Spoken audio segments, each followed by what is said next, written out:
বাঙালিকে চাঁদের পাহাড় দেখিয়েছিলেন বিভূতিভূষণ বন্দ্যোপাধ্যায়, আর বাঙালিকে টাকার পাহাড় দেখিয়েছিলেন অর্পিতা এবং পার্থ চট্টোপাধ্যায়। সেই স্মৃতি আবারও ফিরল এদিন। ইডির তল্লাশিতে 1 কোটি টাকা বস্তা, তিনটি বস্তা টাকা উদ্ধার করল ইডি। কয়লা পাচার, বালি পাচারের তদন্তে এদিন ইডি তল্লাশি দেয় এক পুলিশ আধিকারিকের বাড়িতেও, এক অফিসারের বাড়িতে। এটাও নজিরবিহীন।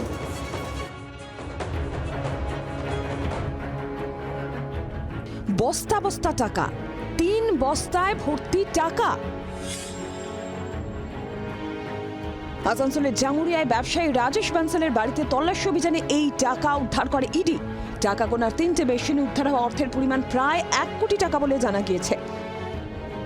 প্রায় 1 কোটি টাকা, প্রায় 1 কোটির কাছাকাছি টাকা তাদের গোনা হয়ে গিয়েছে। অর্থাৎ টাকার পাহাড় পাওয়া গিয়েছে আসানসোলের এই জামুরিয়াতে। এবং এই যে বস্তা দেখা যাচ্ছে, এই রকমই বস্তা নিয়ে স্টেট ব্যাংকের আধিকারিক ও ইডি আধিকারিকরা ইতিমধ্যেই ওই বনসালের বাড়িতে পৌঁছে গেছে। ব্যবসায়ী রাজেশ বানসালের বাড়িতে এই অর্থ উদ্ধারে ফিরল কয়েক বছর আগে নিয়োগ দুর্নীতি তল্লাশি অভিযানে পার্থ অর্পিতার বাড়ি থেকে উদ্ধার হওয়া টাকার স্মৃতি। মঙ্গলবার সকাল থেকে অ্যাকশন মোডে নামে ইডি। কয়লা পাচার ও বালি পাচারের তল্লাশি অভিযানে দুর্গাপুরের 2 জায়গায়, পাণ্ডবেশ্বর কাঁকসায় এবং ব্যবসায়ী বানসালের পরিবারের রানীগঞ্জ, জামুরিয়া এবং পাঞ্জাবি মোড় এলাকার ঠিকানাতেও ইডি হানা দেয়।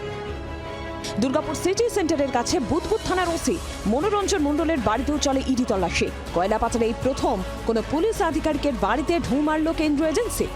মনোরঞ্জনের বিরুদ্ধে আগেই অভিযোগ ছিল, পাচারকারীদের সঙ্গে তাঁর যোগ রয়েছে বলেও দাবি ইডির।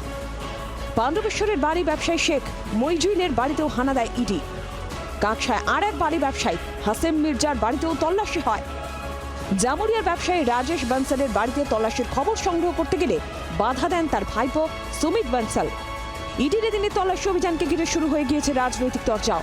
বিরোধী দলনেতা কয়লা পাচার ও বালি পাচারে অভিযুক্ত পুলিশ কর্তাদের অবিলম্বে গ্রেফতারের দাবি করেছেন।